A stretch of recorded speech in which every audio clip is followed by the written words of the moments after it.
పరిశుద్ధ గ్రంథములో దేవుని వాక్యమును ధ్యానించుకుందాం. 119వ కీర్తన 62వ వచనము. న్యాయమైన నీ విధులను బట్టి నీకు కృతజ్ఞతాస్తుతులు చెల్లించుటకు అర్ధరాత్రి వేళ నేను మేలుకొని వాడను. ఆమేన్.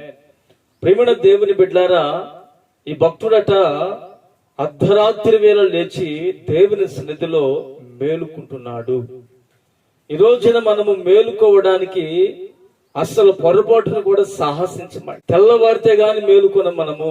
కానీ భక్తుడైతే అర్ధరాత్రి వేళ లేచాడట. లేచి దేవుని సన్నిధిలో మోకరించి ఆయన చేసినటువంటి న్యాయ విధులను బట్టి కృతజ్ఞతాస్తుతులు చెల్లించుచు ఆయన మేలుకుంటున్నాడట. కనుక ఈ రోజున మనము కూడా అర్ధరాత్రి వేళ ప్రభుని స్తుతించడానికి మేలుకోవాలి. పౌలు శీలలు అర్ధరాత్రి వేళ పాటలు పాడుచు కీర్తనలు పాడుచు ప్రభుని స్తుతిస్తున్నారట. మనము తెల్లవారిన తర్వాత మనము ప్రార్థన చేస్తాము, ప్రభుని స్తుతిస్తాము, ఆరాధన చేస్తాము. కానీ పౌలు శీలలు మాత్రము అర్ధరాత్రి వేళ లేచి వారట పాటలు పాడుతూ స్తుతిస్తూ ఉంటే ఖైదీలందరూ వింటున్నారట. ఎప్పుడైతే వారు ఆరాధన చేయుచున్నారో అకస్మాత్తుగా వారు ఉన్నటువంటి చోట మహాభూకంపం కలిగిందండి. ఆ భూకంపం తాకిడికి చెరసాల పునాదులు సైతం పికిలించబడ్డాయి. వారి చేతులకు ఉన్నటువంటి బంధకములన్నీ ఊడి పడిపోయినాయి. దేవునికి మహిమ కలుగును గాక.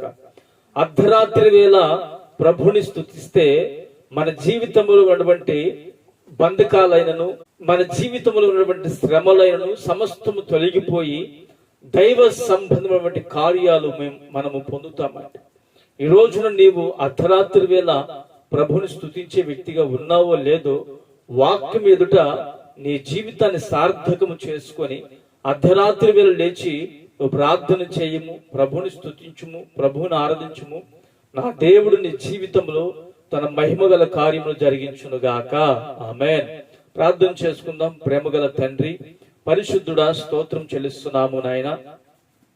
భక్తుడు తండ్రి అర్ధరాత్రి వేళ లేచి మీ న్యాయ విధులను బట్టి, మీరు అతని జీవితంలో చేసినటువంటి మేలును బట్టి అతడు మీ విషయమై కృతజ్ఞత కలిగి స్తుతిస్తూ ఉండగా మేము కూడా అట్టి భాగ్యాన్ని పోగొట్టుకొనక మా జీవితంలో ఒక మహిమగల కార్యము జరగాలి అంటే అర్ధరాత్రి వేళ మేలుకున్నటువంటి ఆ దైవ సంబంధమైన నడిపింపును మీరు మాకు అనుగ్రహించి మహిమ పొందుకోమని యేసు నామమున ప్రార్థిస్తున్నాను తండ్రి.